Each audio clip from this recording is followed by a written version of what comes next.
You are on. Hello. I'd like to welcome everybody to the 2025 Candidates Night for the Town of Wareham. I'd like to start off and give a special thank you to the Town of Wareham. Tonight's event is being broadcasted live by Wareham Media on Verizon Channel 29, Comcast Channel 26. It will be recorded and posted to the Wareham Media YouTube. My name is Bobby Grady. I'm the editor of the Wareham Week newspaper, and I will be moderating tonight's event. Before we get into things, I'm going to go over a few quick ground rules. Each candidate will get a 3-minute intro, and questions will be asked, and each candidate will get 2 minutes to answer. Once everybody has answered, there will be 1-minute response, and we do ask for no personal attacks and to stay on topic. Each candidate will also be given a 2-minute closing statement. For those in attendance, they can write down questions that may or may not be used during the event. So, to start off, why don't we start with Mr. Rick Coletti for your 3-minute opening intro. Okay. Well, thank you, everyone, for having us this evening. My name is Rick Coletti, and it's a pleasure to be here this evening. A little bit about myself. I'm a homeowner and a taxpayer. Me and my family have been in Wareham over 40 years, so I am concerned about the taxes in this town.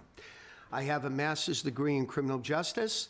I currently, I used to be in the U.S. Army and as well as served in law enforcement. I currently am a constable for the town of Wareham and several other municipalities, serving papers for a lot of attorneys. The last count, I've done work with over 300 attorneys, landlords, different property managers, and just the average citizen that needed some type of civil or criminal process being served. I'm also a professor, a college professor, teaching criminal justice and sociology. I currently work with Massasoit, but I've also taught at Quincy College and Eastern Nazarene College. I'm also an instructor facilitator with the National Safety Council, driver retraining. I've had to deal with people with less than stellar driving records. All in all, I'm a member of the Gateway Church in Onset, and also a leader, or one of the leaders, of the men's group there. I'm a member of the Mass Teachers Association, as well as a member of the National Association of Professional Process Services, which is an international organization that need legal documents served. And I do a lot of work with out-of-state firms that need process served here in Massachusetts. My concern is why I'm running is dealing with the taxes. And I'm sure that's been a concern probably for a lot of you. I know I've dealt with or met with a lot of people, and that is a big concern. What is going on with our taxes? Why are we higher here in Wareham than any other community, or one of the communities at least surrounding us? What are we getting for our taxes? Certainly, I know a lot of people said, why can't we get trash pickup as being part of the tax base like they do in other communities, such as Bourne? Dealing with trash pickup or trash cans around the area. I've seen areas of parks and beaches and neighborhoods just strewn with litter. What are we doing about this, especially in public areas? And now that summer is coming upon us, we're going to have a lot of tourists. I hate to see papers just dropped on the sidewalk or in the street, and they end up looking, awful, when people come to town. So that is a big concern of mine. Another area where I'm concerned about is dealing with the homeless situation. We have several different encampments around town, and I know that because of that situation, I know it bothers a lot of people and I've talked to especially the elderly that go to Stop and Shop or Walmart, that they get accosted by people who are panhandling, and they get frightened or threatened, especially when a person starts getting angry at them. Mr. Coletti, I believe your 3 minutes are up. Okay. Thank you very much. And for the candidates over here, you'll have 30-second signs and 10-second signs to keep an eye on. So, Mr. Gomes, for you. My name is Marcus S. Gomes. I've been a lifelong resident in Wareham, and I went to the Wareham High School. I went to college for a brief time. I've been a cook my whole life. I enjoy the outdoors. the one thing I love about this town is the amount of space we have of privacy, and basically, I view it as a very beautiful town where people should come here and enjoy and feel safe, you know, where they can grow families and basically be here for longevity. You know, I know the school, I loved going to school when I was in it. You know, I enjoyed it. I know, you know, it's up and down a lot of, you know, as the years have gone on. I think we do have to focus on cleaning up the town, you know, making it a very desirable place for families to grow. Yeah, that's about it, you know, like, I really think my time in the Wareham Cultural Council has helped me see the engagement that the town wants to be a part of, and, you know, enjoy it. We should be able to enjoy this town and not worry about anything coming in as far as taxes and, you know, dangers that other towns, you know, transpire with. Mr. Paulides, to you. Hi, my name is Bob Paulides. It's not spelt like this, in case you're wondering. That's phonetically. But I'd like to thank the organizers and the media for planning this event, and I'd like to wish my fellow candidates good luck. Over the years, which has been a long time, I've spent my life working in government, working with fraternal organizations, helping the elderly, the veterans, the youth to succeed in life and to help improve their lives. I'm also on the Wareham Housing Authority. I'm a member of the American Legion, the Friends of the Wareham Veterans. In the past years, we erected the Hero Circle Monument at the entrance of Joint Base Cape Cod for the National Cemetery, dedicated to all who served in uniform in defense of our nation. Recently, I'm also a member of the Executive Board of the Mass State County Municipal Teachers Retirement Association. Recently, after working many, many years, we succeeded in repealing the so-called windfall elimination provision in the government pension offsets to Social Security and passing the Social Security Fairness Act, which was just at midnight on December 31st, and in March, most people, probably 95% of the people and many in this town, received a lump sum retroactive payment, and in April this month, they got a payment for an increased payment going forward every month. And right now, we're working on trying to solve the more difficult situations of spousal benefits and widow's benefits. I'm also on the Housing Authority, and I'd like to thank the Community Preservation Committee for giving us money to construct 4 additional units of housing on our property, which will bring it to about 108 units of housing that we would be operating and managing. And in addition, we have about 70 units of voucher programs. What else? So, since I only have 30 seconds left, I'll just tell you, I think one of the things we need to address is they need to get the selectmen of the town council and the sewer commissioners to come up with a solution to the flat rate sewer system where, for instance, at the Housing Authority, we pay sewer rates of $80,000 a year for 104 units, but we only pay $14,000 a year for the water because it's a flat rate system. The water is charged on a user basis, so shouldn't the sewer be charged on a user basis? There's no reason why it has to be a flat rate across the board for everybody. Thank you, Mr. Paulides. Your 3 minutes is up. Now we're going to get into the questions period, and each candidate will have 2 minutes to answer. So first off, I would like each of the candidates to go over some of the biggest issues that you see in town and what you'd like to do to address those. So Mr. Coletti, I'll start with you. Okay. Start with Marcus. Some of the biggest issues that, you know, he's brought up is the cleanliness in town, the amount of trash, and the homelessness. Those are the big three things I see. Getting more funding into the school as well to maybe do some more curricular activities, for students to keep people in town and invested in it. Job opportunities is a big one. More housing for, smaller families, at most. I see a lot of bigger houses going up that are almost impossible for people to afford. And I think that's a big thing that draws a lot of people and younger people like myself out of the town to find something that is suitable. And I don't think we should focus more on that. And I know that's not stuff that we can focus on as selectmen, but that's stuff that I see as the big three. Mr. Paulides, to you. As you all know, and we all feel it, we're facing difficult fiscal times. State and federal government are cutting back. The towns need to find a way not to just keep increasing the current taxes and fees.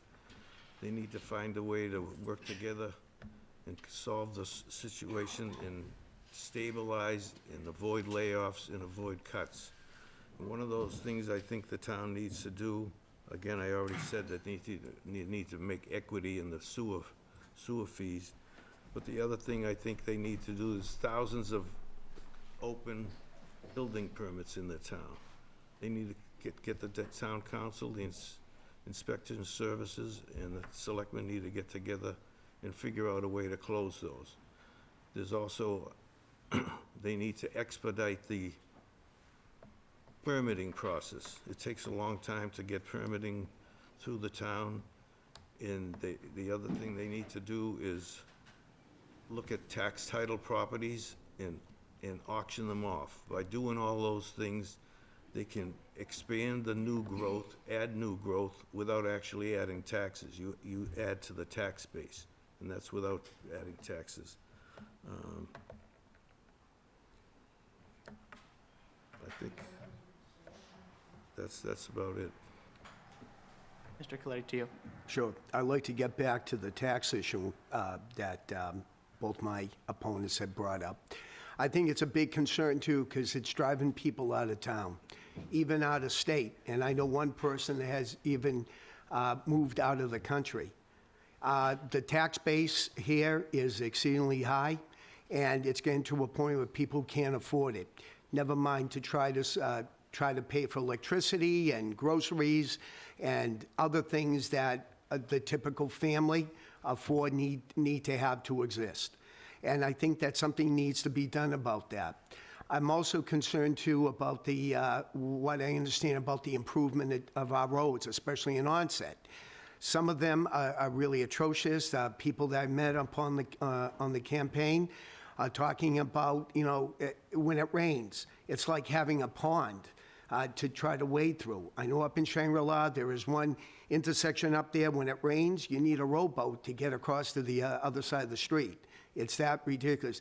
I don't know, dealing with the sewerage, what more that can be done in these areas, but I think it's increasingly important that we take a look at that.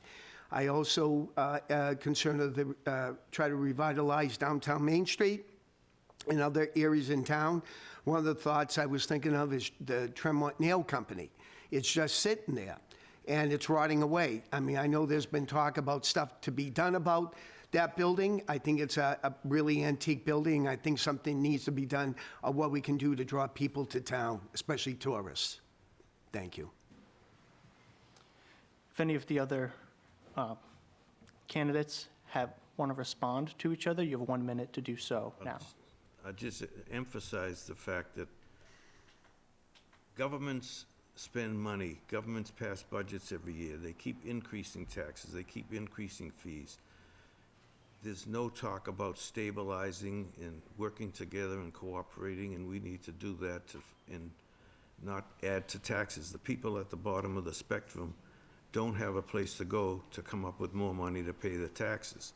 So I think it's incumbent upon the town officials to work together, collaborate, and work to come up with ways of stabilizing.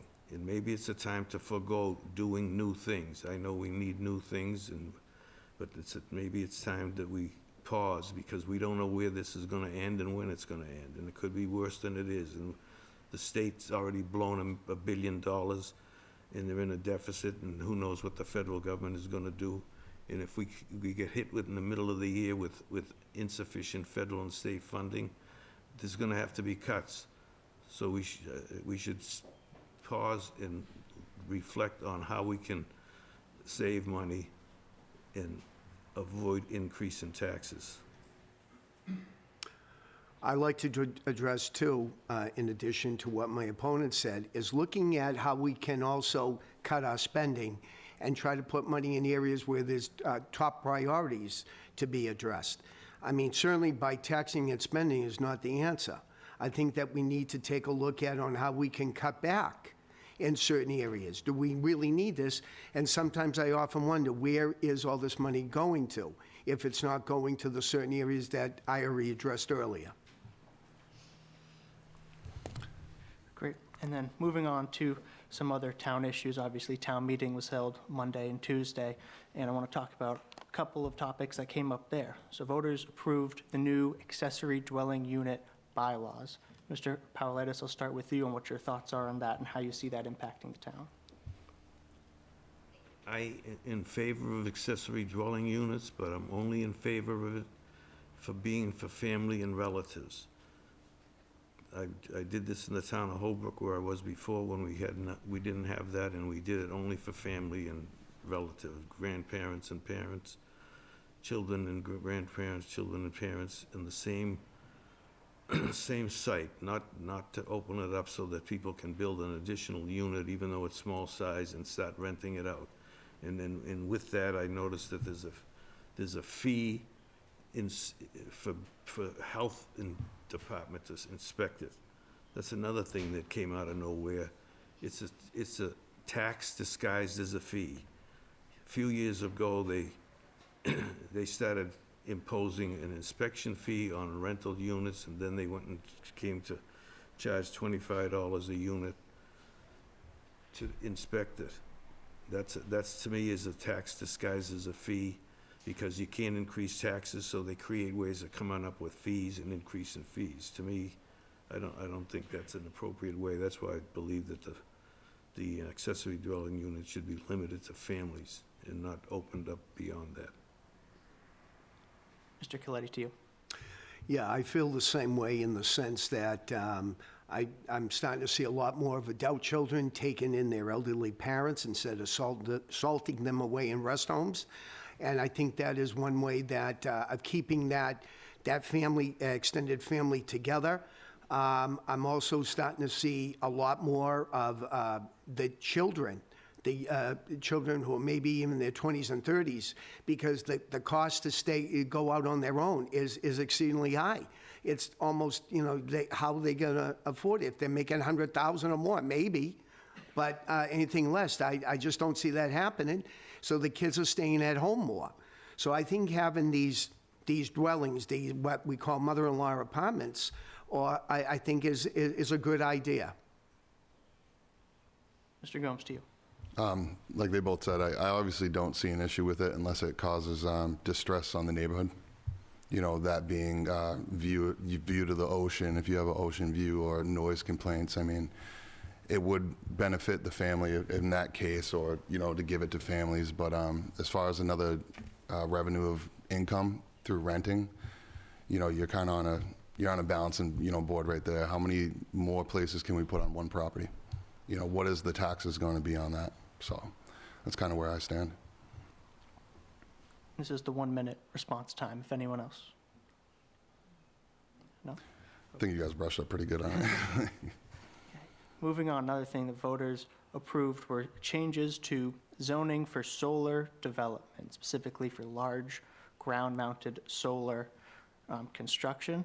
This is something the state has been pushing on the town quite a bit, and it's been an issue for a number of years. Voters decided to push it to a 1,300-acre specific area in town. And Mr. Coletti, I'll start with you on your thoughts on that, and what are your just thoughts on that?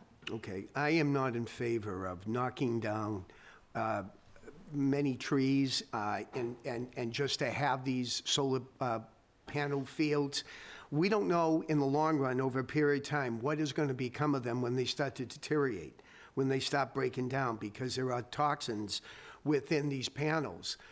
Certainly, we saw what happened last year in Nantucket with the windmill falling apart, breaking apart, and then shrouds of it are on beaches. People were getting caught walking along the beach. Now, I'm not saying that you're going to have a lot of people in the panel field, solar panel field, but what happens when this starts leaching into the ground and into the water system in other areas? So that is a big concern for me. I don't have a problem if people want to have solar panels on their homes or wherever they like to put them, but to take down forest, and Wareham has a great area here of natural wilderness and stuff. I would like to preserve that. I would like to keep that, because I think future generations need to be in a community where you do have that, walking trails and, you know, a moment of solitude and solace, and not to knock down all these woods here, to defoliate them, if you will. Mr. Gomes, to you. Yeah, as well, I'm completely against tearing down, especially a large amount of woods like that for something, you know, a big project like that. The one main reason is for the wilderness, animals in that area, our peace, you know, the beauty in this town to be able to walk out for miles and just see the natural beauty. And, you know, the top thing is, who is it benefiting more? You know, are we getting electricity from that company to alleviate some things in the town, or are we getting taxed from that in the town solely, you know, for a project like that? That's something that I don't know about yet, but yeah, I think you brushed up on it very well too. Mr. Paulides, to you. I think before they endeavor to initiate that project, there should have been a cost-benefit analysis, meaning long-term costs, not only the cost of constructing it, but the cost of dealing with the environmental impact of what the cutting down the trees are, and dealing with batteries, and dealing with, is there an infrastructure to handle it in the grids now, and will there be, and what's the technology on the that's in the short-term future that's being developed that might make this obsolete quickly? So I'm not in favor of stripping the land and putting panels up, or windmills, or any of that, if it's going to be more costly in the long run. Any response? Moving on, and Mr. Gomes, we'll start with you. There's been a lot of talk and a lot of different ideas on how to revitalize Main Street to get more people down there, to promote more local business. What are your thoughts on that? And if it were up to you, how would you revitalize Main Street? At this point, I think it's very hard to get through that road to introduce more businesses at this stage it's in right now. I mean, if it were up to me, I can have 50 different ideas of what we could have done 100 years ago with Main Street. But, you know, like I said before, to see the buildings that are run down right now and then try to build external buildings outside of that, you're not fixing a problem in that area. It still looks ugly in some corners of Main Street, but Main Street is looking better as the years go on. You know, if it comes into trying to promote more mom and pop shops, I'm all for that. You know, getting more activities down there, that'd be great. I liked when Lucky Goat made their place right there, even though it's small. You have the new coffee shop right there. The tattoo parlor is doing great down there. I think I've seen a lot more people in the last couple of years than I ever have. Mr. Paulides, to you. I've got a lot of experience with redevelopment. I've seen the redevelopment in Boston when Ed Logue was the whiz kid of redevelopment, and he moved everybody out of the West End, and they never came back for 60 years. I've seen Brockton, supposedly downtown redevelopment, the city of Boston, supposedly downtown redevelopment. People got to realize what are the trends. You can't force redevelopment in an area like downtown, and then it never revitalizes and never comes to fruition. Brockton's still a mess. Boston's been up in the air for 25 years.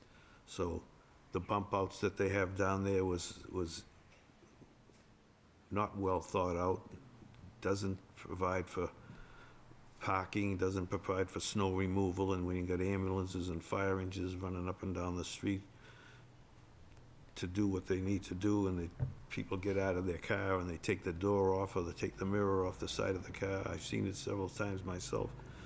I think they need to do a lot more thinking and studying and not just swallow something that the redevelopment authority is pushing. Mr. Coletti, to you. I think we have to do it, and we have to figure what the cost research will bring about and how much it would be to look into this. But certainly, Main Street definitely needs revitalization because there's several empty stores there. I know one building is just about falling down, especially from the rear of it on Merchant's Way. Someone's going to get hurt. It certainly is not attractive to people who are thinking of coming to town or want to start, like, as my opponent said, a mom and pop store. I think it would be great to have stuff like that. We need to kind of build up this town. I think it's a great town to have, and the only way to do that is how do you attract people into town? What would be the highlight that we could bring that people would want to see in town? Certainly something needs to be done because, like I said, it's very unattractive having these empty storefronts that we see on Main Street, which could, lead to other things that, of the wrong elements, breaking in or other things that could happen that would be worrisome. Any response? I think a main part that looks pretty bad on Main Street is behind Cumberland Farms where the train tracks are. I think that's something that needs to get cleaned up as well. And maybe, why isn't the train station running yet for us? You might have a lot more flow of people from other towns if that train station was up and running. Moving on. So, Mr. Paulides, this one.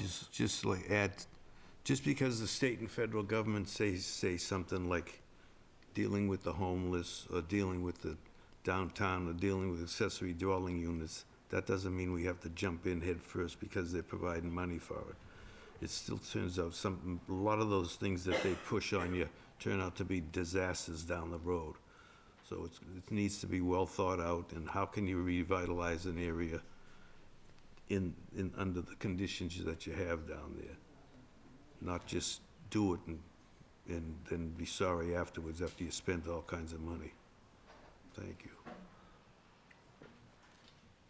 So moving on, a little bit of an easier question, I think. Mr. Paulides, we'll start with you.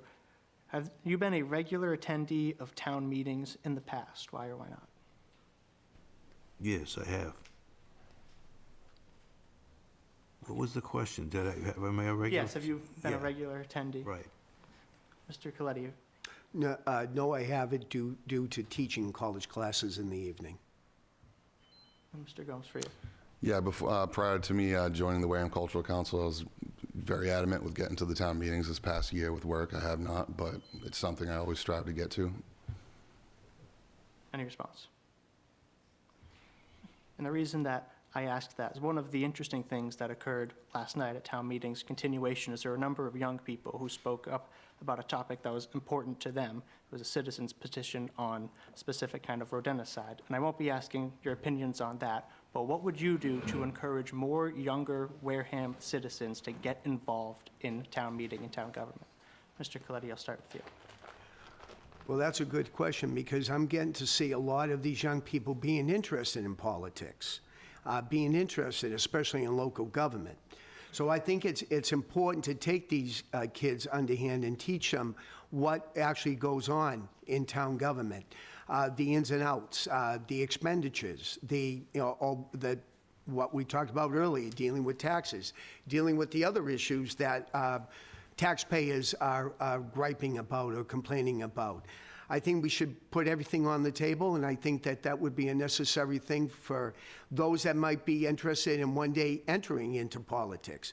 What better way to start but when you're young, especially if you have fertile minds that are interested in doing that. And I think that is a very important area that we should look at and not omit in any capacity. Mr. Gomes, to you. Being young myself, as young as I can be at this moment, when I got into the town,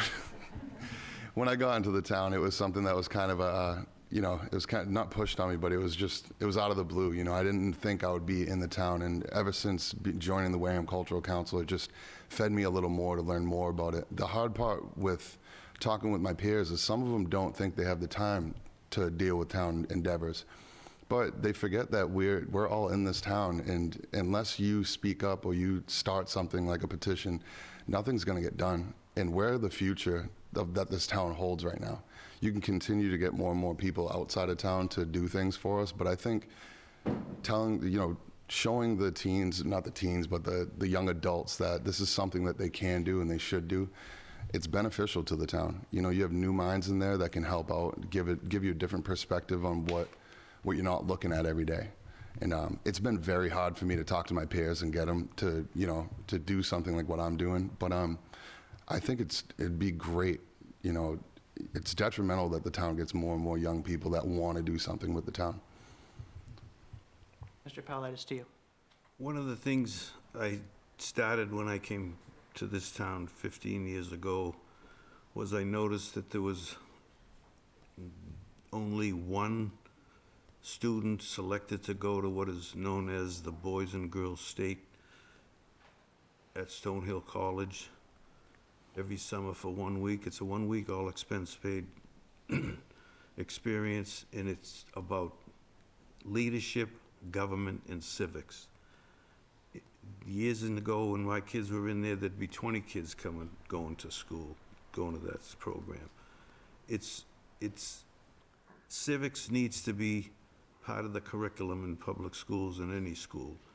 They've added all kinds of other things and taken away the civics in the government. And in those days in the past, the American Legion would run that boys' state. There'd be 1,000 kids,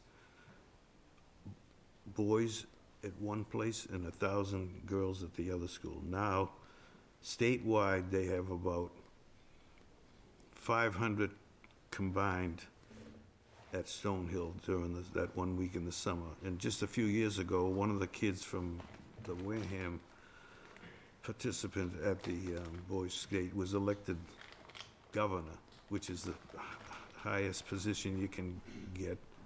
And then after that, there's a 1 week later on in Washington, D.C., named Boys Nation, and Girls Nation. And you might recall that when Bill Clinton was a young man in high school, he went down to Washington, D.C., and one of the people he met was John F.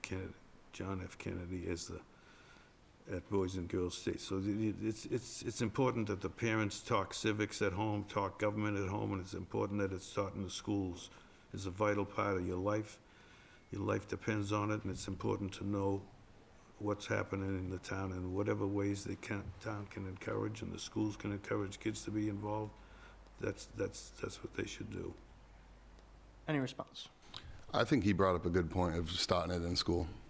That's one thing, I think starting them and instilling that in their minds that you could be something in politics and government is very needed. And these are our future leaders. They're going to be leading the nation once we're old.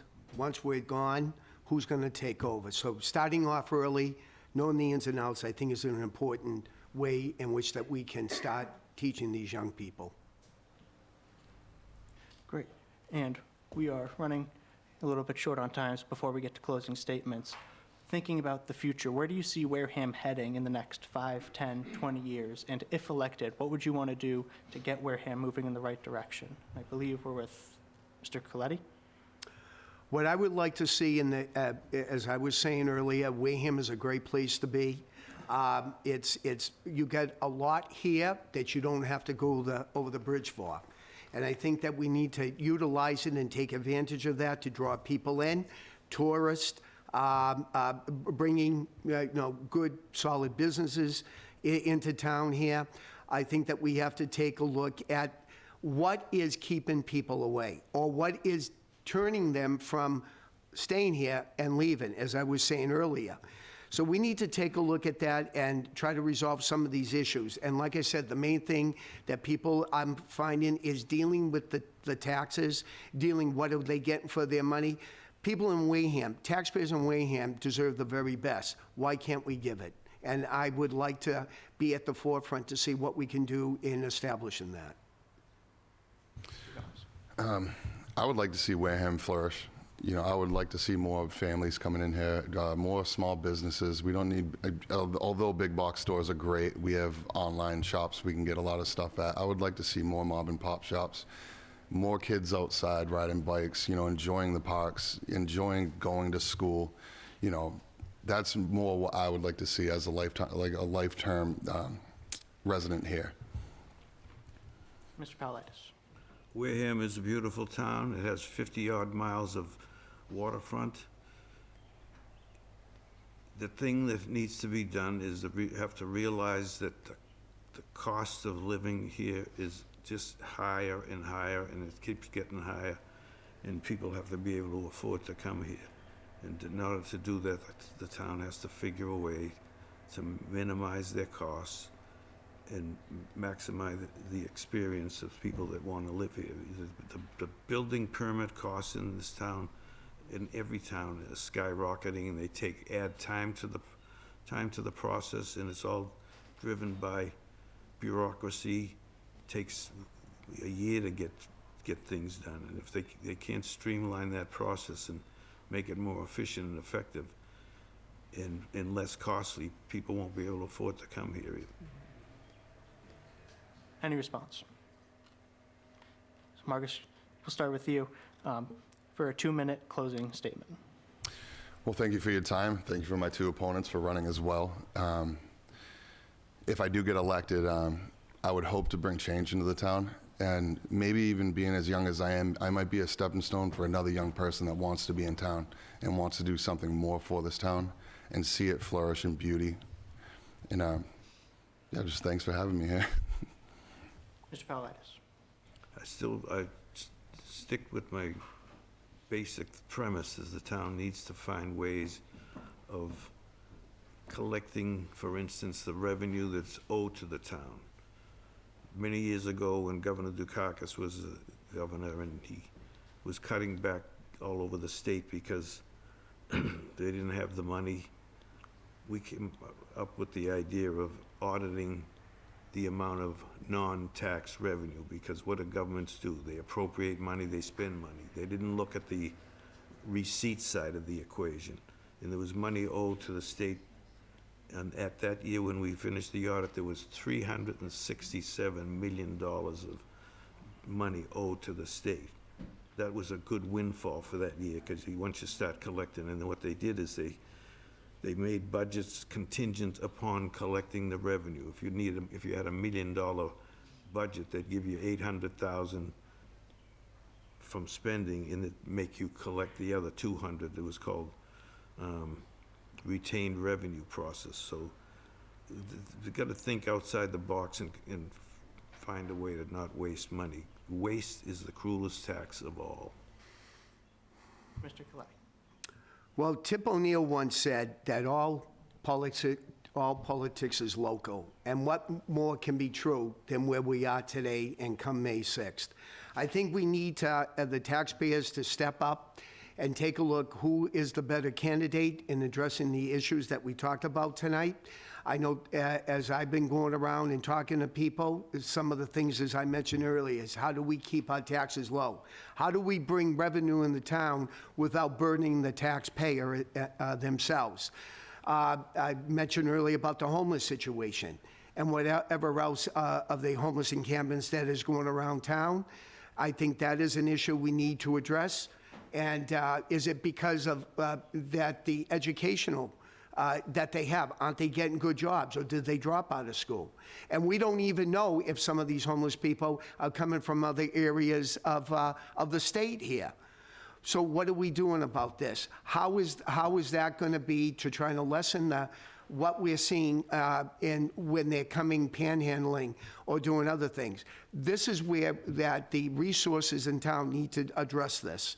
And if I'm elected, I would like to be able to address a lot of these issues in some capacity, but I can only be as good as the people who vote me in.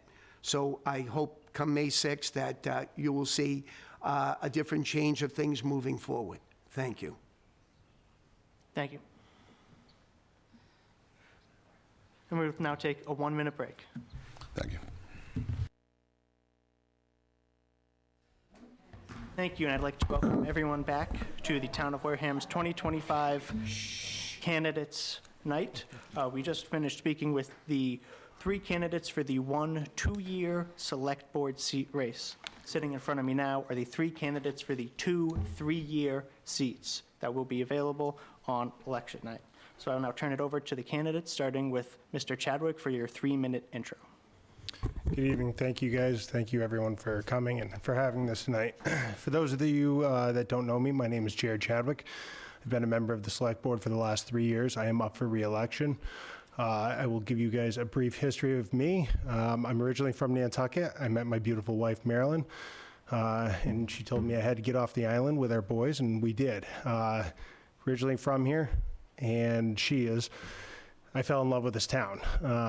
I started with the Wareham Tigers in 2016, and I brought a lot more youth programs into this town. One of the things about growing up on Nantucket is if you didn't play a sport, you didn't go anywhere. You went home after school and you sat in your room. And that was before Nintendo. That was before all the other stuff the kids have nowadays. On the other side of things, I'm a firefighter paramedic for the town of Dennis. I have been for about 10 years. I'm also a firefighter paramedic for the town of Marion, per diem. So with that schedule, I work 2 24-hour shifts a week, and here and there I pick up some overtime. The rest of the time I devote to the town. Over the last 3 years, I have brought a lot of things to the town, but the proudest thing I've done is being able to bring an EMT program to the high school. We have 40 students right now for the senior year that are going to be looking next year that are going to be trying to join 25 spots, which will allow them to become an EMT, state certified. So when they graduate at the age of 18, they'll be able to take the test, come out, and automatically go into a job field and make some pretty good money nowadays. It's a perfect thing. I'm still currently working on trying to bring a fire program to the kids at Wareham High School. I'm very active with both Wareham High School and Upper Cape Tech. This town has become my passion. The employees in this town have become my passion, and then citizens in this town have become my passion. I've said since day one, you guys are more than welcome to call me at any time. The town has my phone number. All the ladies in the office have been told, feel free to give it out. And I'll say it right here, 508-332-9159. You have an issue, give me a call. I don't make promises, but I will do my best to resolve whatever problems you have. Thank you. Mr. Stowe. Thank you, Mr. Moderator, WCTV, and my fellow candidates for getting this put together tonight. Appreciate all your dedication to this event in this town. And I'd like to thank Wareham, everyone in the audience, you sitting out there, for the opportunity of allowing me to speak tonight. If elected, there's one thing I want to do, and it's grow. You know, I'm one of the youngest members sitting up here tonight. We just heard the previous speakers talking about what youth can do in Wareham. I'm one of the youngest to run for Select Board.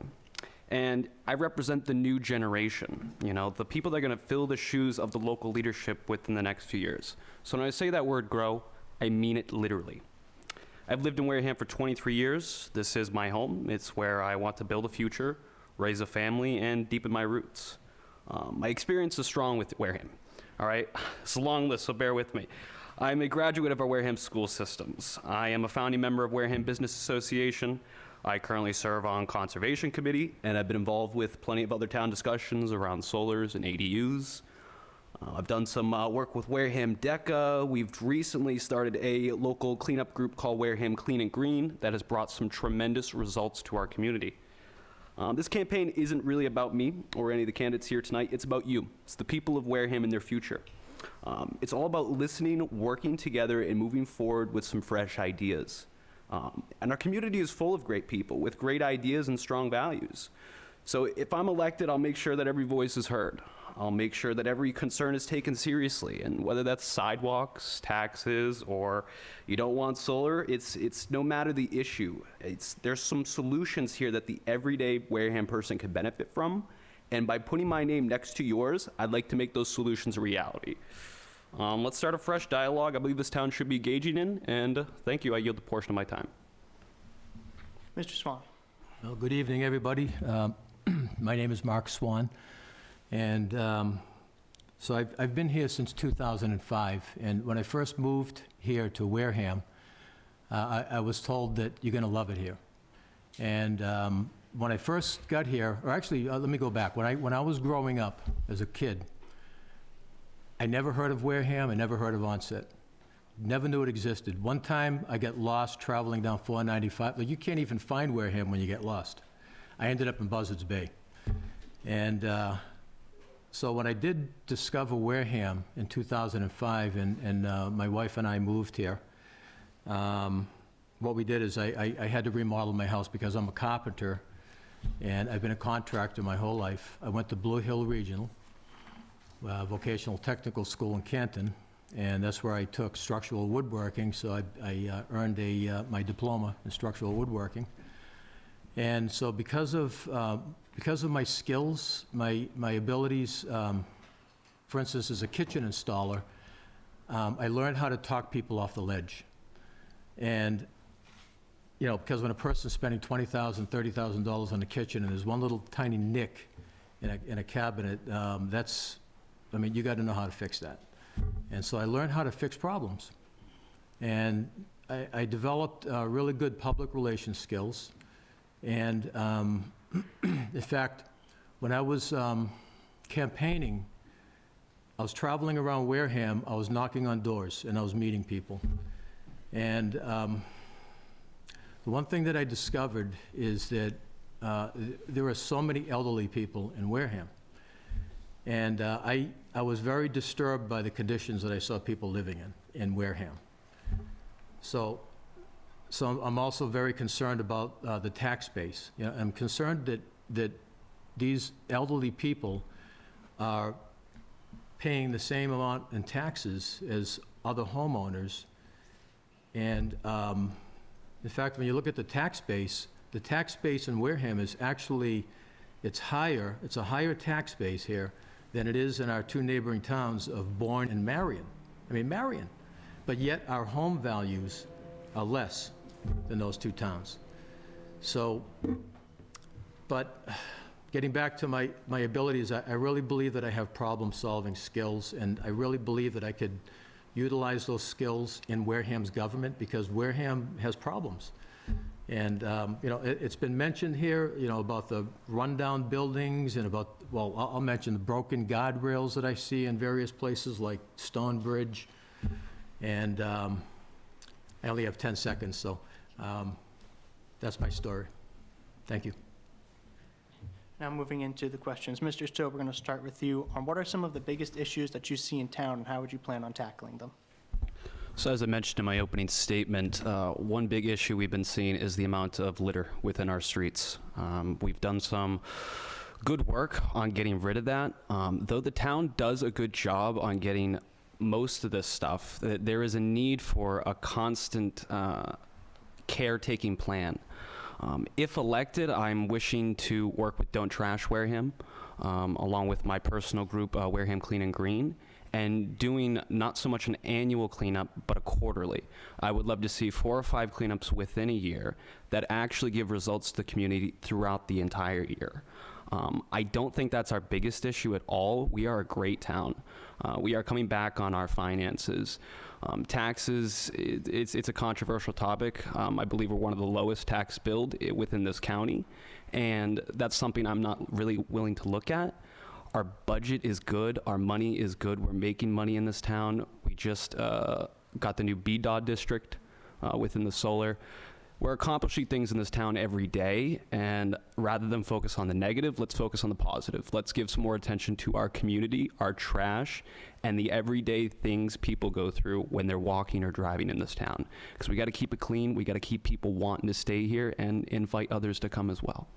I yield the rest of my time. Thank you. Mr. Swan, to you. Well, so speaking of trash, so the town of Bourne, they don't have to pay for their trash removal, but we do. And I don't understand that, and it was mentioned earlier, where are all the trash barrels? Why did they take all the trash barrels away? because that's the reason for the litter. There's no trash barrels. We need trash barrels. Like, what's the problem? I mean, can they be that expensive? So let's bring back the trash barrels. Mr. Chadwick?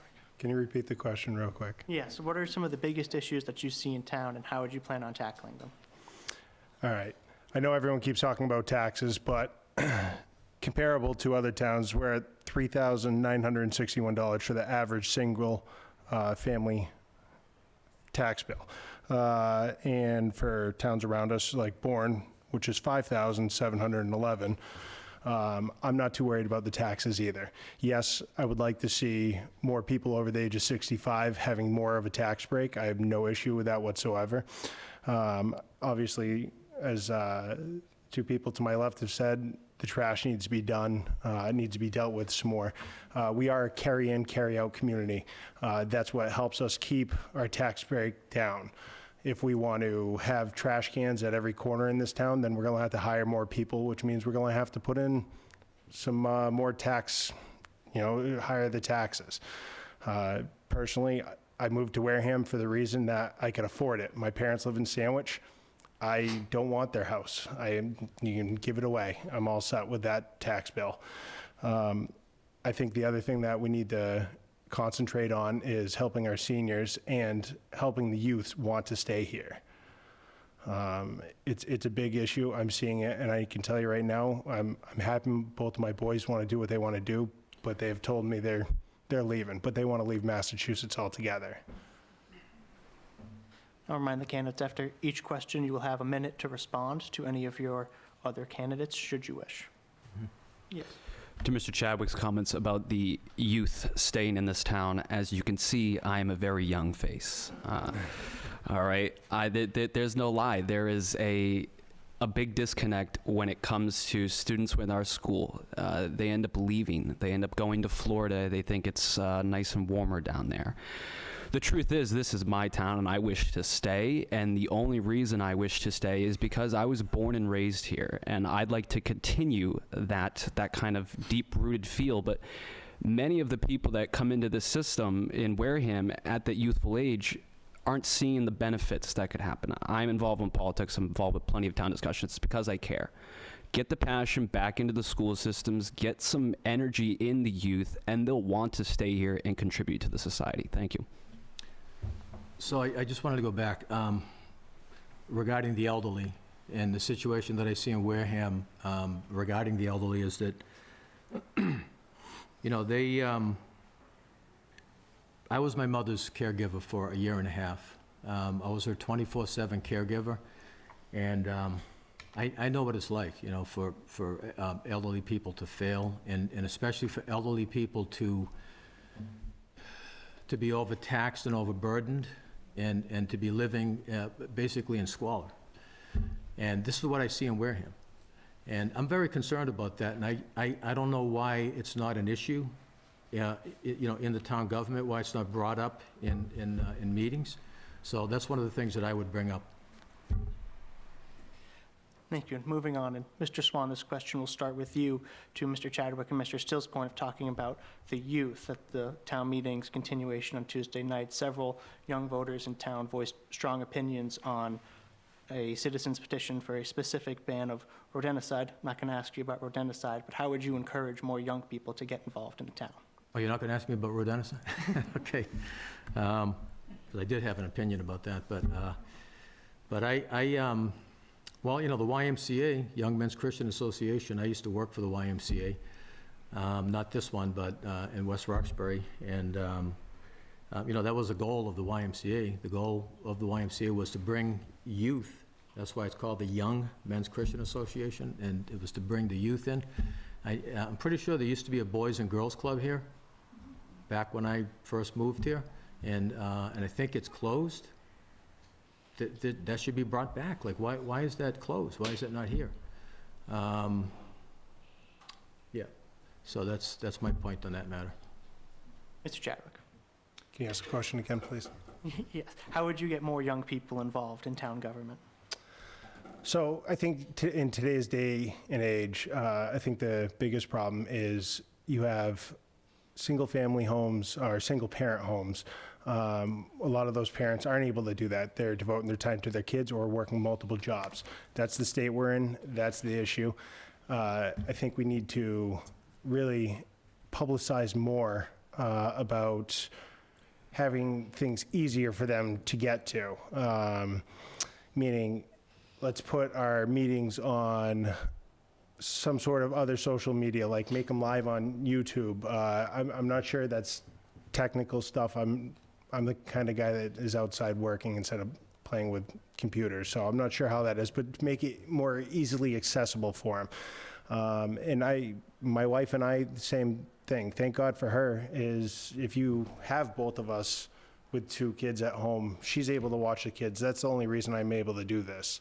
And my job. It's hard for the younger crowd to get in to do stuff like this. So I think one of the biggest things is to try and make it easier for them to get to it. And also, they don't want to waste time. Everything is fast-paced nowadays. So a lot of the meetings, a lot of town meetings and other meetings, I hate to say it, they move them up a little bit, make them a little bit more fast-paced. I understand, some people want to get up and rant on the soapbox, but other people have things to do. They have families to take care of. That's it. Mr. Still. I'm going to ask you to repeat your question in its entirety, and I have a very good response for it. Yes, at the previous town meeting continuation, number of young voters in Wareham expressed strong opinions about a citizen's petition in regards to banning a specific type of rodenticide. I'm not going to ask you about rodenticide, but how would you encourage more young people to get involved in the town? So you made mention of those youthful members at that town meeting. I was one of those, Mr. Frederickson and Jessica A. All are young within this community. How to get the youth involved is exactly like this: a vote for somebody who is young and is willing to put his neck out. My experience in politics has been well served for 2 years on Conservation Committee. Getting people on local boards, I am always promoting everyone around my age to get on a board, learn something, pick up a book, get off the laptop. These are things that we should be promoting, and it doesn't come off as genuine from someone who's older. It comes off as a real life experience from someone like myself when I tell someone my age to get involved with the youth and get involved with politics and get involved with the town, because the truth is we are the next generation of leaders, and if I'm not leading the charge, or if someone else is, I'm not sure where the youth is going to go. I have huge hopes. Not only myself am I out here promoting myself, but I think more youth needs to get involved, and they just need to find what their passion is at the end of the day, whether that's in politics or any other aspect. It just comes as simple as getting someone up there who is young. We have, and I won't hate on anyone who's older, we have an older demographic currently running, and we need some of the youth in to promote the youth to come in more. I yield the portion of my time. Thank you. Any response? I'll start with Mr. Swan. Can I defend my age, just for a moment? So with age comes wisdom. This is, and there's an old saying, youth is wasted on the wrong folk, right? But I'm not really that old yet. I'm heading there, but I'm still at the age where I believe I can make a big difference, and I'm still young at heart, and I'm sure that Jared feels the same way. Oh, I'm only 40. Well, I just turned 40. I know, but I'm just thinking about the hairstyles. You have similar hairstyles. Man. That's the only thing. That's the only reason why I said that. Sorry, Jared. No, I didn't mean to you're put you fine. That was good, though. That was good. Mr. Chadwick, I thought I saw you put a hand up. Yes. No, it was just to answer Mr. Swan's question about the Boys and Girls Club. I was originally part of the crew that was fighting New Bedford to have them, I'll say it, stop taking the money from the Wareham Club and spending it in New Bedford. Yeah. And then eventually, New Bedford ceased and desist us altogether. I've been working recently, actually over the last year and a half, with Mr. Slavin and the Plymouth Boys and Girls Club to try and bring it back. Good. We've been looking at multiple locations across town. We feel that the best suitable place for this would be an onset The only problem is we're having trouble finding a place to put it. The Hammond School is not easily accessible for a club to be run like that 5 days a week, 6 days a week, and especially through the summertime. We need a building that is bigger and easier for these kids to get into, but we want to keep it an onset. And staying on the topic of town meeting, voters also passed new bylaw implementing accessory dwelling units. Mr. Chadwick, I'll start with you on your thoughts on that and how you think this could impact housing in town. So the original reason that was created was for, like some of the other people mentioned earlier, was for family members. 100% fine with that. If you're going to build something for your father, your mother, any extended family like that, my own kids, perfectly fine with it. The reason you have the health department going in or the inspections going in is safety. That is the biggest reason why, and people may say, oh, it's an extra fee, it's an extra tax. It's not. It's safety. And that's, in my opinion, the reason for it, and I 100% agree with that part. I don't think we need any overkill on it. The thing I don't agree with is when you're taking that extra piece of shed that's in the backyard or whatever you're building and trying to rent it out weekly to Airbnb and stuff like that. You're going to have to deal with your neighbors being upset. You're going to have to deal with everything else. I'm perfectly fine with them if it's for family. And 150% against corporate coming in and doing stuff like that because they tried doing it on Nantucket. Thank you. Mr. Still. Town meeting in January put a further study on ADUs, and the Attorney General had came back and said that is something they cannot do. I feel there is a lot of discussion around the ADUs that are negative, but the lot of good positives, as the previous speakers had mentioned, that having somebody within their youth going to stay with their family, being able to be an affordable living is a good thing, and it's looking like that's going to be the next couple years. I work in the private sector in real estate. I understand that home prices are highly unaffordable right now. I don't know many renters at my age that can get a house. So it's unfortunate to see that, and the ADUs come in place and save kind of those people. There is the question of how corporations can come in and monopolize this business. Thank you to Mr. Faraday and our departments in Town Hall. We have now limited most of what these corporations can do. Corporations cannot own them. We've had open meetings in this exact room discussing direct with the public on what they would see. From those meetings, we said another parking space would not be a bad idea, limiting the corporate ownership of it. And at town meeting, we also said it has to meet Title V regulations and septic and sewer regulations. So all of these are good things. We've put the information in place for everyone to see, and I don't think corporations can really come in here and abuse this program. I am in total favor for it, and I'm happy to see ADUs come into Wareham. I yield a portion of my time. Thank you. Mr. Swan. I like the idea too, only because I'm a carpenter and a builder, and I build additions. But when they start tacking amendments on, that might be nefarious, that I don't like, But regarding like codes, the codes in Massachusetts are, they're always ridiculous. It's like a one-size-fits-all, and there's just too many codes and regulations, and I really would like to see the building department kind of ease up and stop doing like a one-size-fits-all code structure, but I do think that it's a good idea to, like what Jared said about, the family members, extended family members, even Airbnb, why not? But as long as it doesn't block somebody's view of the water, right? So that's my views on that. Any response? You want to go? No, go ahead. I was going to say, there's been a lot of discussion around the Airbnb side of this. As I just mentioned, they are limiting who can own this ADU. I mean, every parcel within Massachusetts is allowed an ADU now. Now, that still has to meet all the regulation in zoning, planning, conservation, any other board or department within this town. So you can't just say every house is going to get an ADU, but you can say how we're going to control that. I don't believe it's a one-size-fit-all for all building code. You still have to meet regulation for everything you want to build. And the ADUs are limited. I mean, you really can't do a short-term rental and expect to make money. You're going to have to be putting in a whole new septic system on some of these things. And as we know, new nitrogen oxide systems are above $55,000. So they're not going to be looked at really as investments, more as a mom and pop in-law kind of apartment. I yield the portion of my time. Thank you. Mr. Chadwick. Like I said earlier, I just wanted to, for clarification, I'm 100% for the ADUs, but for their original purpose, for family members. I don't agree with using them as Airbnbs and short-term rentals.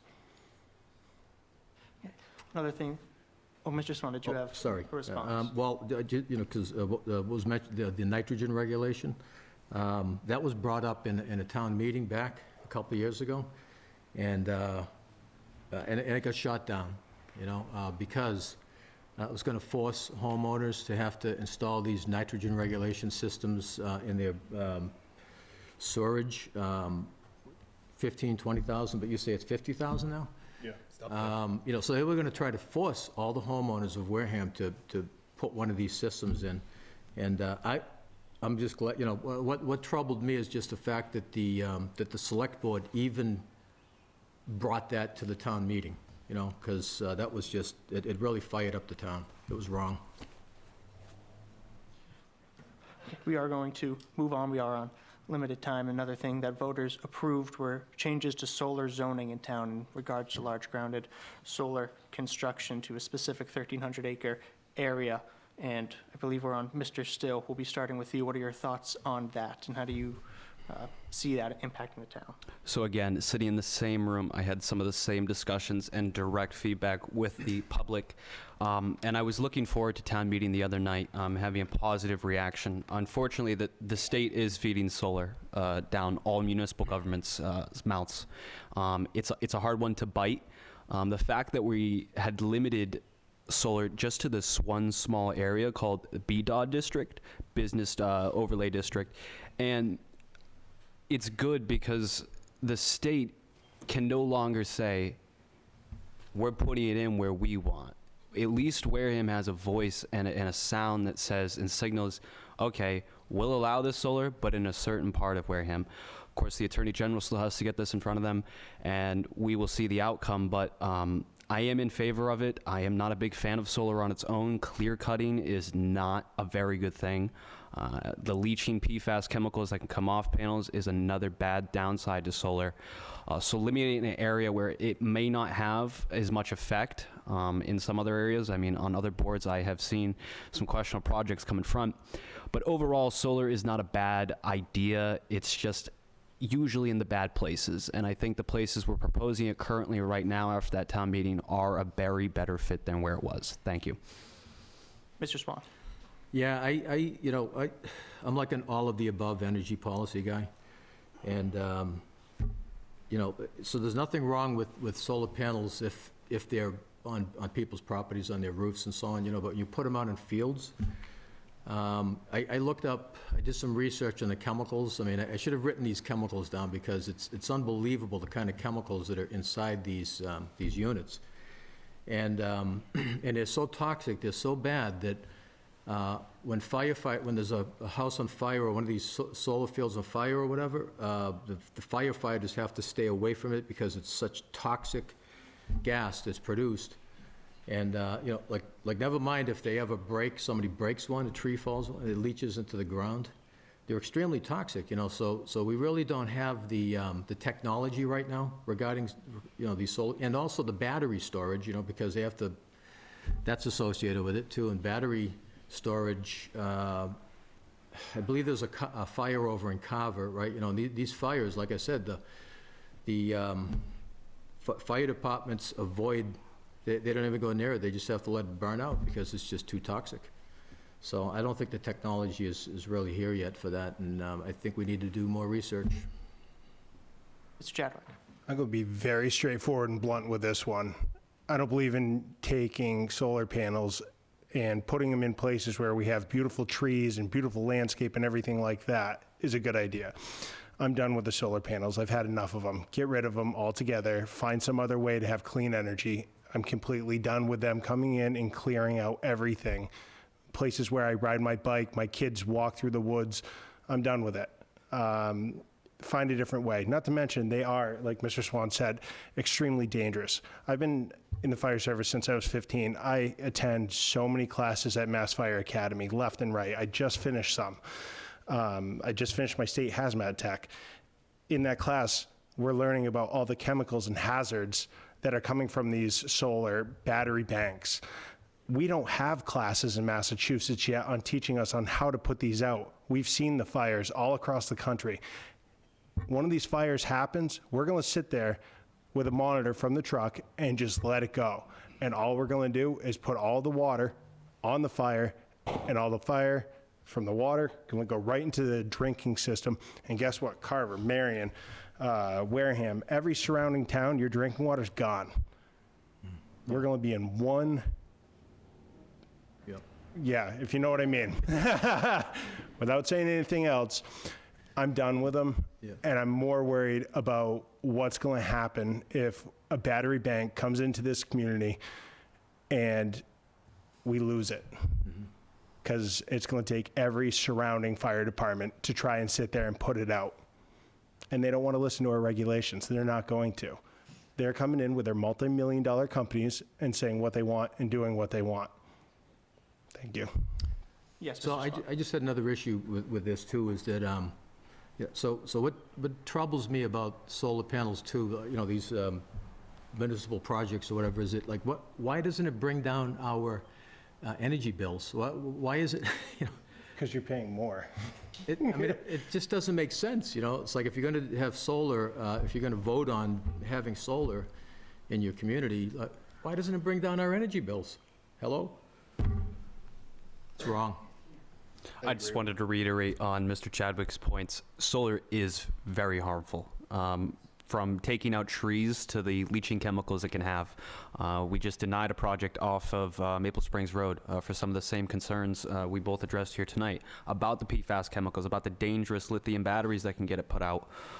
I mean, there's not much guidelines that comes with solar, unfortunately, and the state has such oversight over it that it just makes no sense for us to keep saying yes to solar.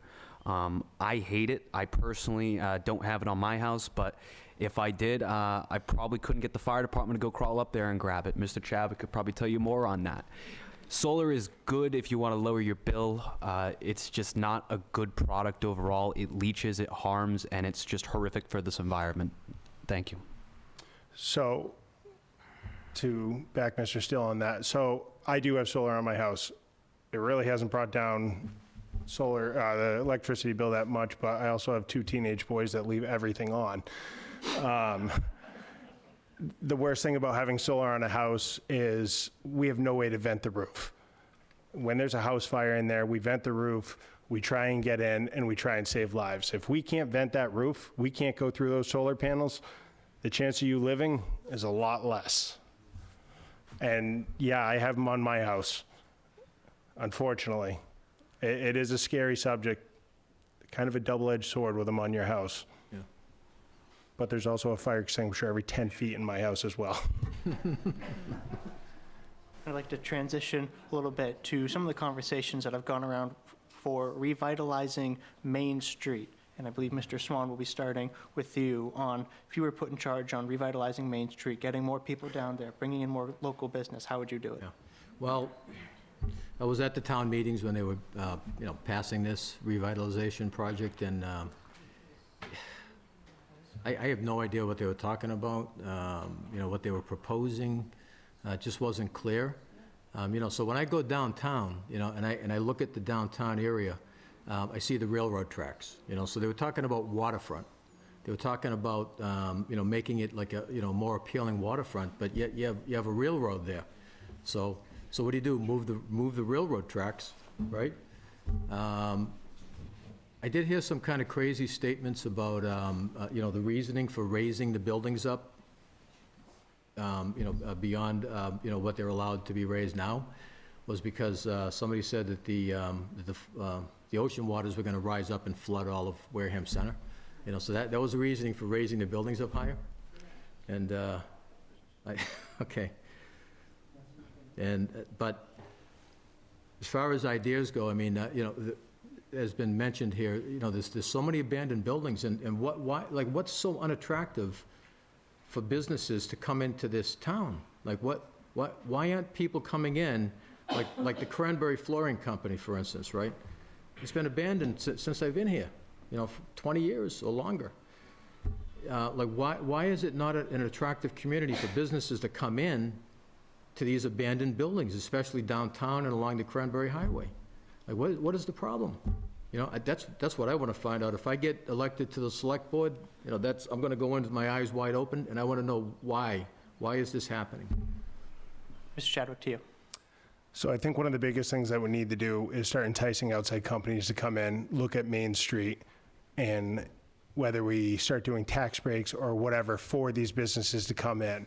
The biggest thing, though, with me is get whoever you want to come in and buy these buildings, but the people that are there right now stay there at the same price that they're paying. That's the deal that we need to make with these companies that want to do stuff on Main Street. I also would like to see Merchants Way done away with. No more parking your vehicles down there, no more trash storage out back. I'd like to see that turn into something nice and take Main Street, turn it to one way, High Street going back the other way, or vice versa, trying to figure out how we can do that. It would allow for more walking. It would allow for more entertainment.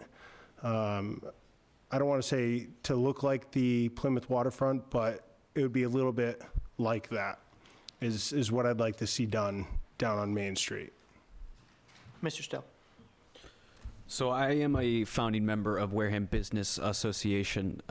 Basically, the lead up to this association was taking pride in what businesses can do to this community.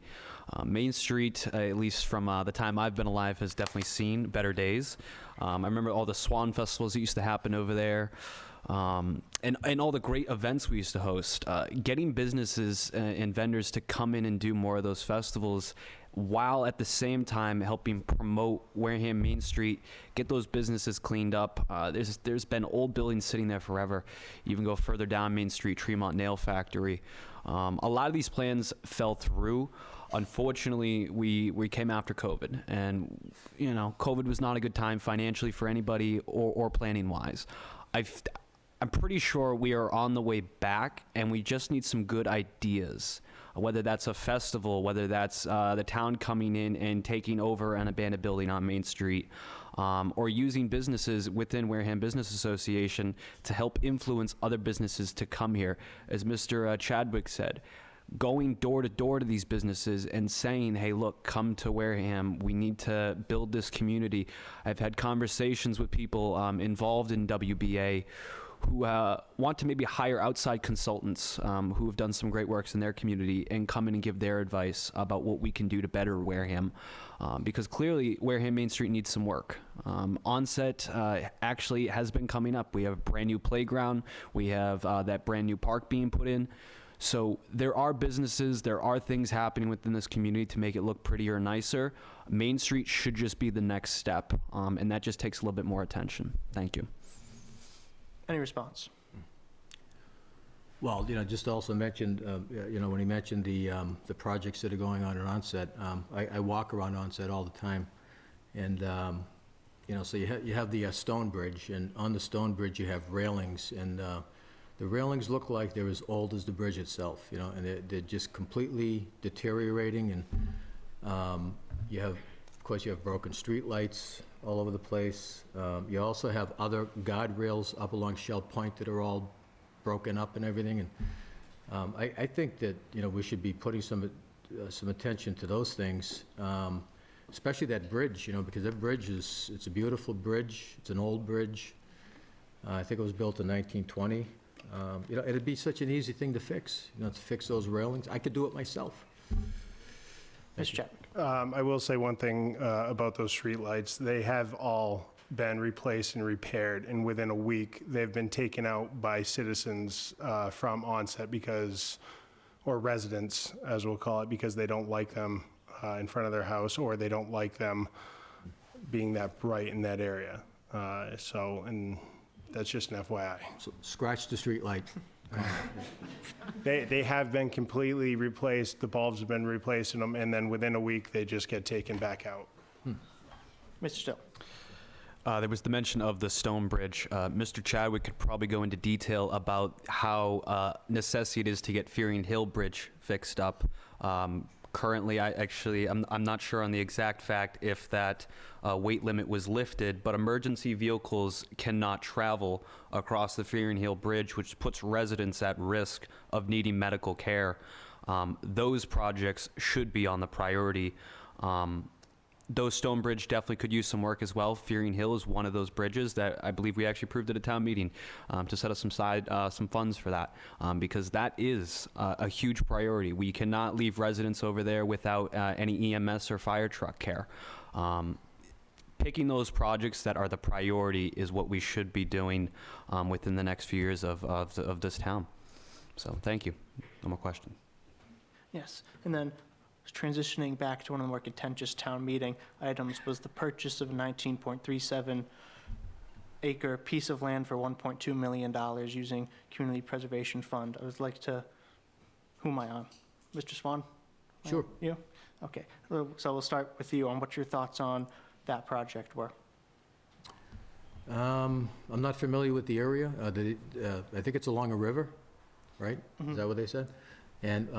And the purpose to doing that was to keep it from being built on and to run trails through, so I kind of thought that we already had a lot of trails and a lot of areas like that in Wareham, so I didn't really see the necessity of it.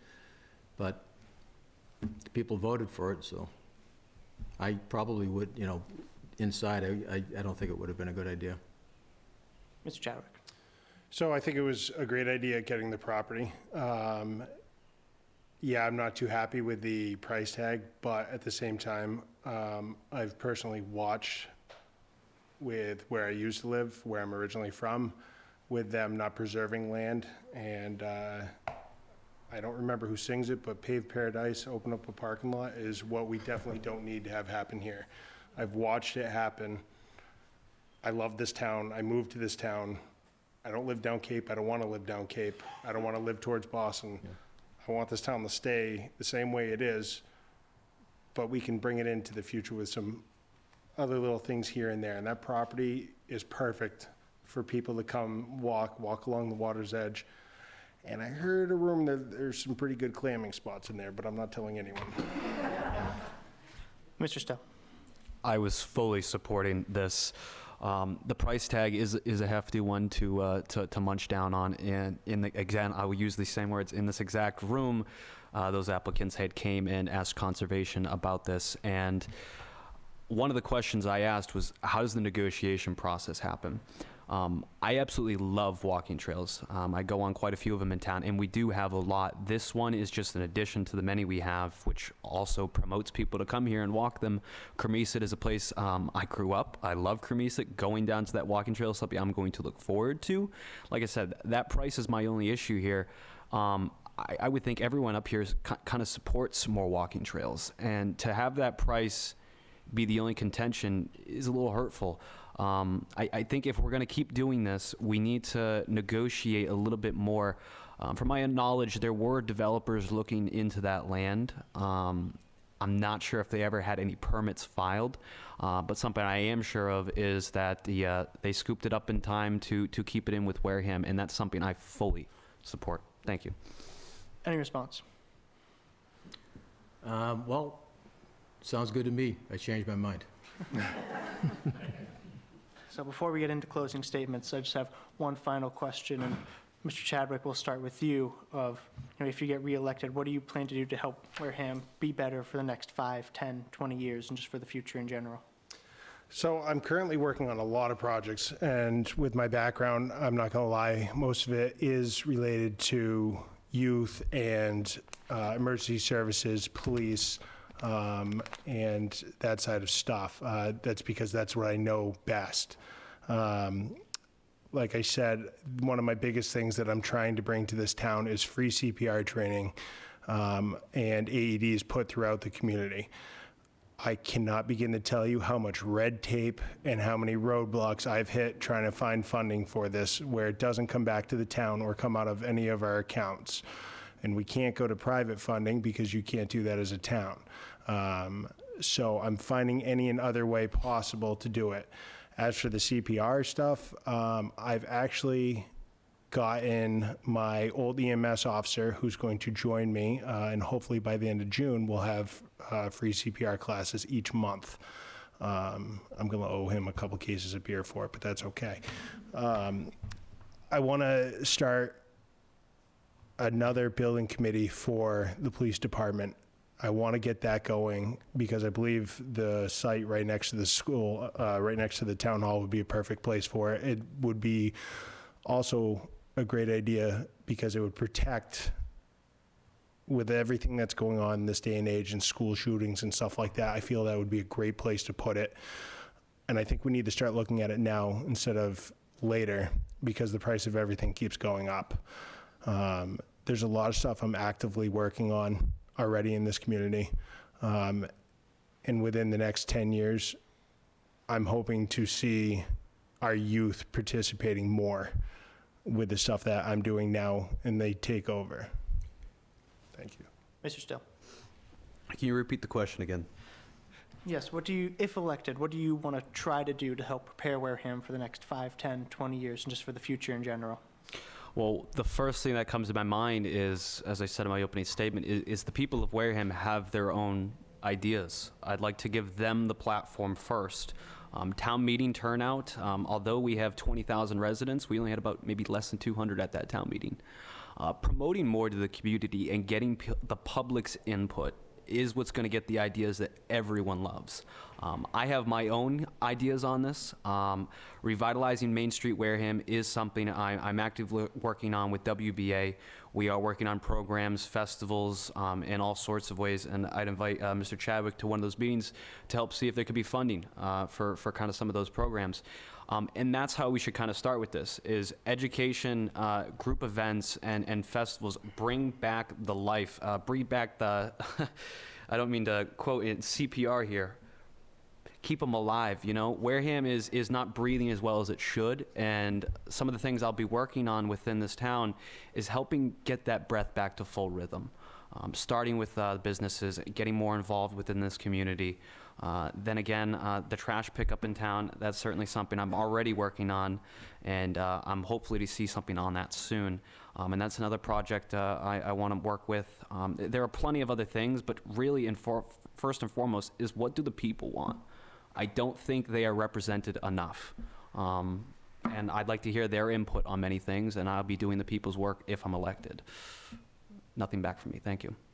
Mr. Swan? Well, so as I mentioned earlier, I went door to door, I was knocking on doors, and I was meeting people, and you know, people would tell me their thoughts, and you know, they were very passionate about Onset and about Wareham and about the beauty, and you know, they would tell me you know, that many years ago, you know, it was just so pristine, you know, and but there's a lot of things that have run down. So now I'm the kind of guy, like, you know, I'm not just an academic, you know, I don't want to just sit in a meeting and try to figure things out. I'm the kind of guy who wants to get out there, you know, into the public. I want to get out there to these buildings, and I want to solve these problems, and I want to fix these problems, and I want to make Wareham beautiful again. And, you know, of course, one of the things is landscape. You know, I think landscaping, you know, can really beautify, and it can't be that expensive. And there's so many people that are willing to volunteer. Like, why do we have to pay for it? You know, why do we have to raise taxes? And, you know, again, you know, I like lower taxes, especially for the elderly, you know, and I might even try to bring something up that would reduce taxes for people that are a certain age, 70 and over, maybe eliminate their property tax, you know. I mean, we got to do something for these, for the elderly people, but also for the kids, we need, you know, we got to bring back the Boys and Girls Club. But, you know, when you think about the amenities that we have here, Onset Beach, and boating, kayaking, I mean, teenagers, well, I didn't mean to look at you. Young people, Young people love that sort of thing. They weren't called old. Yeah.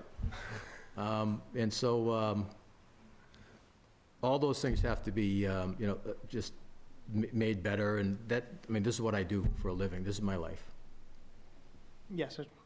To Mr. Swad's comments, the landscape, actually, Wareham Garden Club, I actually believe funds all of their own plants to be put in. The volunteer and community aspect we have in this town is crazy. Just posting online about doing town cleanups, I have people I've never met before, wouldn't know me if they saw me on the side of the street. And now after doing them for a while, you get the community in its whole saying, oh wow, you're doing something good, I want to join in and I want to help. That is something Wareham has that's unique to any other towns I've ever been to. And that's just one comment I want to make on that. Jared can speak on anything else, but that's all. Thank you. Okay. We will now move to the closing statements. Mr. Still, I'll start with you, and you have 2 minutes. All right. I'd like to first start off by saying, this has been a life goal of mine. I am young. I am passionate about this. Elected or not, just to sit up here and talk about who we think is going to run Wareham better is something that's just very fulfilling and exciting to me. I'm not here to argue or disagree with anybody either. I truly just want what's best for Wareham. I care for this community. The comments and answers we've kind of heard here tonight, I think it's pretty clear whose goals are whose. And just kind of the final comment for me before you vote May 6th, just know this: I wish to serve all of you with all of its preservation goals, its economic goals, its quality of life goals. I'll put in the hours and I'll do the work, and it's because I'm young and it's because I have this energy and passion. I promise to hear and all you tonight that I will serve with integrity, passion, and utmost effort. I'm proud of what we've already accomplished in this community, and I'm looking forward to doing more and consider still for this year's select board. Thank you. Mr. Swan. Well, some of the problems that we have, like the homelessness situation, I'm passionate about, only because there's so many homeless people. Somebody said that there might be as many as 10 encampments of homeless people in Wareham. I don't know if that's true or not. I know of at least 4. And I'm very concerned about it, and I'm wondering, like, why are these people homeless? And some of them have kids, some of them are vets. I'd propose starting a task force of all the various boards, and getting out there and doing something about this and fixing this situation. So that would be one of my passions. Of course, the other would be for the elderly, being a caregiver of my mother. I have a real passion for the elderly, and it really bothers me when I see them in the condition that they're in. I want to help them, and I believe that we can help them. Another thing I want to do is I want to, regarding the taxes, I'm always for lower taxes. I don't like raising taxes. I don't like it when our taxes go up, so we build, these new schools and fire stations and police stations, and then all of our taxes go up. That's not good, and I'm the kind of guy, like, I look at like this high school, for instance. I look at that high school, and my first thought is never to tear it down, and rebuild. I always want to fix and repair everything, so that's my passion, and so my vision for Wareham would be, like, one of the things that I would do is I would propose a task force. I would propose eliminating taxes for the seniors, the property taxes, or at least lowering them and make it affordable for them. And anyways, I thank you for your time. And Mr. Chadwick. Thank you. I'm hoping to be reelected. Just to give everyone a short overview of some of the projects I've been working on, and I've realized over the last 3 years, I came in gung-ho. I was trying to get everything done overnight. Thorough, thought-out process and plan doesn't happen overnight. I've been working on these projects for a while, and I still hope to continue them. I plan to bring a bike park to the town. When I say a bike park, it's not only just a park with little bike ramps. This would be a park that families could enjoy all together, from 2 years old on a little pedal bike to, I actually saw a video the other day of an 84-year-old riding a bike off jumps. The there's a fire program that I would like to bring to the school. It's how I started in the fire service. It was called the Junior Firefighters, the Explorers. It's part of the Boy Scouts of America. I started at 15 years old doing it. I'd like to see that here. Yes, it is a passion. It's an obsession of mine, the fire and EMS service. It just has been forever. I like helping people. I like making people smile, and I definitely like making people laugh. There's a new program that I'm starting to look at, and I just found out about it 2 months ago. I have talked to the high school principal about it, and it was enacted out somewhere in the Midwest. It's a school program that would allow you to get credits for yard cleanups for veterans and seniors, which I think would be phenomenal in this community. I don't know how the education program would feel about this, and I don't know how insurance would work with this. Once again, the red tape. My other biggest thing that I know I've been very vocal about working on has been bringing back the Boys and Girls Club to the town, and the CPR and AED training throughout the entire community. AEDs everywhere in case of cardiac emergencies. That's it. Thank you. That brings us to the conclusion of Candidates Night for 2025. I'd like to thank all the candidates for taking the time to come here and speak, and I'd also like to thank the town of Wareham, Wareham Media, for broadcasting this live, and for anyone who wants to go back and rewatch, it will be posted to the Wareham Media YouTube. Once again, I am Bobby Grady, the editor of the Wareham Week newspaper, and I'll remind everyone to go out and vote Tuesday, May 6th. Voting will take place from 7 a.m. to 8 p.m. Thank you, Wareham, and good night. Thank you.